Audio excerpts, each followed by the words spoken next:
Executive के exam dates आ चुके हैं विच इज 2 जुलाई। तो आप लोगों की प्रिपरेशन तो चल ही रही है, आरआरबी के भी एग्जाम्स आने वाले हैं। तो आईडीबी एग्जीक्यूटिव एक बहुत अच्छा एग्जाम है, जिन लोगों ने फॉर्म फिल किया है उन्होंने जरूर देना चाहिए। मैंने इस पे वीडियो बनाना ये इसलिए जरूर समझा बिकॉज बहुत लोग मुझे पूछ रहे थे कि दीदी हमने फॉर्म तो भरा है बट सेंटर बहुत दूर है, जाना चाहिए या नहीं, आईडीबीआई तो प्राइवेटाइज हो चुका है, तो अगर जॉब लग भी जाएंगी तो हम ज्वाइन नहीं करने वाले हैं एंड सो ऑन। तो ये एग्जामिनेशन के बारे में इसलिए मैंने सोचा कि वीडियो बनाना चाहिए कि इसको क्यों देना है आपको, not just for the job but क्यों, इसके क्या क्या फायदे हो सकते हैं आपको। इसलिए मैंने सोचा कि आपको शॉर्ट में बता देती हूँ। एंड प्लस इसके साथ मैं ये भी डिस्कस करूंगी कि इस एग्जामिनेशन को कैसे कैसे मतलब अप्रोच करना है, बिकॉज सिंगल लेवल एग्जामिनेशन है तो इसका अप्रोच भी डिफरेंट हो जाता है बाकी एग्जामिनेशन से, बिकॉज सिंगल लेवल है, no interview nothing, no mains वगैरह। पैटर्न तो मेंस जैसा है, तो चलो पैटर्न देख लेते हैं। तो पहले इसमें आने वाला है logical reasoning, data analysis, interpretation, ये एक सेक्शन है। 60 question for 60 marks, English section 40 question for 40 marks, quantitative aptitude 40 for 40 marks and general banking awareness, computer awareness, ये सारा कुछ मिला के 60 क्वेश्चन फॉर 60 मार्क्स। तो टोटल ऐसे 200 क्वेश्चन आएंगे for the 200 marks and 2 hours का कंपोजिट टाइमिंग मिलेगा एंड 1/4 ऑफ नेगेटिव मार्किंग तो इसमें भी है। बट यहाँ पे सेक्शनल टाइमिंग नहीं है, बट सेक्शनल कट ऑफ जरूर है।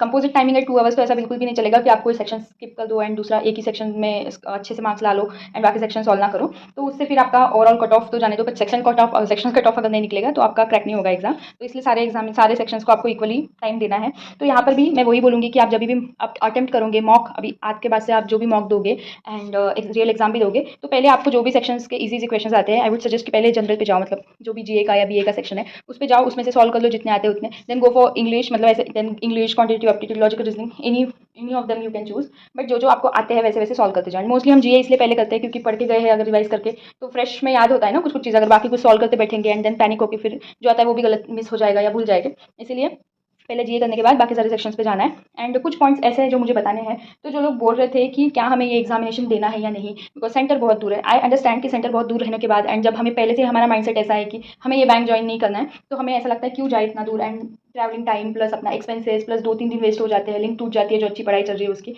बट यहाँ पर एक फायदा, एक नहीं बहुत सारे फायदे इस एग्जामिनेशन की, जो कि अभी देखो आप ये एग्जामिनेशन पैटर्न आप देख रहे हो बिल्कुल मेंस जैसा है। अगर आप इसको देख के आ जाओगे ना तो आपको एक आइडिया आ जाएगा कि बैंकिंग के मेंस क्या होते हैं, कैसे होते हैं एंड कैसे वो 2 आवर्स ऐसे चुटकियों में निकल जाते हैं, तो हमें कैसे क्या टैकल करना है। बिकॉज मैंने जब ये एग्जाम दिया था मैंने भी मतलब ये सब रियलाइज नहीं किया था कि ये एक क्वेश्चन के जैसा वर्क करेगा बाकी एग्जाम्स के लिए, या फिर एक मॉक ड्रिल के जैसा काम करेगा कि ये हमें अवेयर कर देगा कि ऐसा ऐसा एग्जाम होता है एंड एग्जाम प्रेशर हैंडल करने की एक आदत हो जाएगी। मैंने तो ऐसे एवी दे दिया था एंड वो एग्जाम क्रैक भी हो गया था। अभी मेरे पास स्क्रीनशॉट मैंने बहुत ढूंढा, मिला नहीं मुझे कहीं पे रिजल्ट का, तो I can share it if I found it sometimes, तो मैं शेयर कर दूंगी।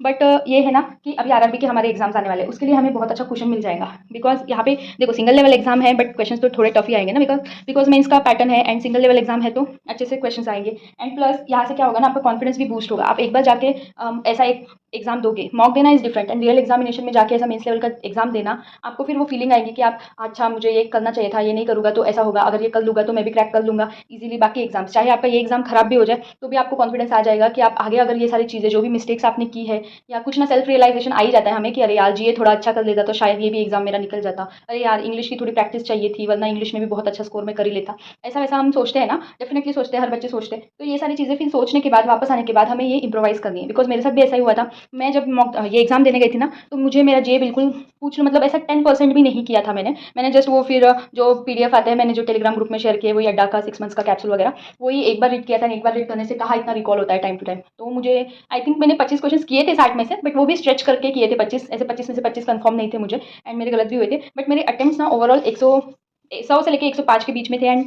आई गॉट समथिंग अराउंड 93 या 94 मार्क्स एंड कट ऑफ इसलिए वेटिंग में था, फर्स्ट वेटिंग में क्लियर हो गया फिर, तो कट ऑफ भी आसपास ही था कुछ 93.5 या समथिंग। तो ये मुझे बताना था कि ऐसा बिल्कुल भी नहीं है कि आपको 200 में से 150 अटेम्प्ट करके आने के है, सिंगल लेवल एग्जाम है तो बहुत हाई कट ऑफ लगेगा या बिल्कुल एक्यूरेसी का ध्यान नहीं रखना है वगैरह। एक्यूरेसी का आपको फुल ध्यान रखना है। देखो एक्यूरेसी कहाँ गड़बड़ हो सकती है, जीए एंड इंग्लिश में, बाकी 2 सेक्शंस में तो आपको फुल ट्राई करना है कि आप फुल एक्यूरेसी रखो। एंड मैं क्या बता रही थी कि ये एग्जाम आपको किस तरह से हेल्प करेगा, तो वही है कि ये एग्जाम के बाद आपको रियलाइजेशन हो जाएगा कि where you are lacking and you have to utilise your upcoming time to overcome that weaknesses. ऐसा नहीं है कि आपने बस आया रियलाइजेशन किया एंड सो गए आके, आपको फिर आगे जब भी आप प्रैक्टिस करोगे, जो भी एग्जाम के लिए आप मॉक दोगे या कुछ दोगे, उससे पहले आपको जो भी रियलाइजेशन हुआ था कि ये वीकनेसेस है उसकी अच्छे से प्रैक्टिस करनी है, उनको ओवरकम करना है ताकि आपके अपकमिंग एग्जाम्स को वो इफेक्ट ना करे। तो ये चीज़ें बहुत हेल्प होती है, इसलिए ये एग्जाम जरूर देना चाहिए। आपने फॉर्म भरा है तो बिल्कुल दीजिए। आई अंडरस्टैंड कि टाइम वेस्ट होगा, दूर है वगैरह वगैरह एंड ज्वाइन नहीं करोगे, बट यू नो वॉट, अगर ये एग्जाम में आप सिलेक्ट हो जाते हो, फॉर एग्जाम्पल आप सिलेक्ट हो गए एंड चाहे आप ज्वाइन ना भी करो ना तो भी आपको एक अच्छा सा कॉन्फिडेंस आ जाएगा, बिकॉज रिजल्ट बहुत फास्ट है, इसका रिजल्ट जल्दी आ जाएगा एंड उसके बाद आपके जो भी मेंस होंगे ना आपको एक कॉन्फिडेंस फील होगा कि अच्छा मैंने वो एग्जाम क्रैक कर ली तो I can do this exams also. I can crack this exams also. तो इसीलिए ये एग्जाम आपको जरूर से देना है, बिकॉज ये मेरे साथ हुआ है। मैंने जब दिया था मैंने हवे में दिया था, बट इसका ना रिजल्ट उस दिन लगा था जब मैंने आरआरबी क्लर्क का मेंस दे के आई थी। बिकॉज आई रिमेंबर हम ऑटो में थे बहुत सारे बच्चे, तो तभी सब लोगों ने मिलकर देखा था रिजल्ट वगैरह, तो ये तब लगा था। तो उसके बाद से फिर जो भी एग्जाम्स में मुझे कॉन्फिडेंस आ गया कि अच्छा ये एग्जाम मैंने दिया था एंड इतने मेरे अटेम्प्ट्स कम थे, फिर भी मेरा एग्जाम क्रैक हो गया, तो मेरे अभी भी जो सारे मेंस दिए हैं उसमें भी क्रैक हो जाएगा एंड सो ऑन। क्योंकि कॉन्फिडेंस आ गया था कि ओके मेरी एक्यूरेसी बराबर थी। 100 में से अगर 93 94 मार्क्स भी मुझे आ रहे हैं तो इट वॉज गुड इनफ ना। एंड ये हो गया, कॉन्फिडेंस मिलता है। ये सारी चीज़ें इसलिए आपको देना है। एंड कुछ मैं छोटे से टिप्स दे ही देती हूँ। मैंने सोचा टिप्स वगैरह नहीं दूँ, बिकॉज अभी 7 दिनों में आपको क्या ही मतलब एक्स्ट्रा कंफ्यूज करना है। बट ठीक है, आपको क्या करना है, जो भी चीज़ें आपने पढ़ी है बस रिवाइज करना है, कुछ भी एक्स्ट्रा मत कीजिए। कुछ भी अगर आपको रीजनिंग कॉन्ट कुछ भी टॉपिक नहीं आता है छोड़ दीजिए, उसे जितना आता है कॉन्ट पजल डीआई ये सारा कुछ रिवाइज कीजिए, अच्छे से प्रैक्टिस कीजिए उसकी। एंड मॉक्स दीजिए। मॉक्स बस एग्जाम के 1-2 दिन पहले तक मत देते रहना, बिकॉज वो दिमाग में रहता है स्कोर फिर। एंड अगर आपका मतलब दे रहे हो देना चाहते हो तो फिर जो भी स्कोर आएगा उसको दिमाग में मत रखना, बिकॉज मैंने बताया ना 93 200 में से 93 मार्क्स आने के पर भी अगर सिलेक्शन हो रहा है तो, एंड ये तो फर्स्ट वेटिंग लिस्ट थी, और 2-3 वेटिंग, दो आई थिंक 2 या 3 वेटिंग लिस्ट आए थे, तो उसमें हो ही जाएगा।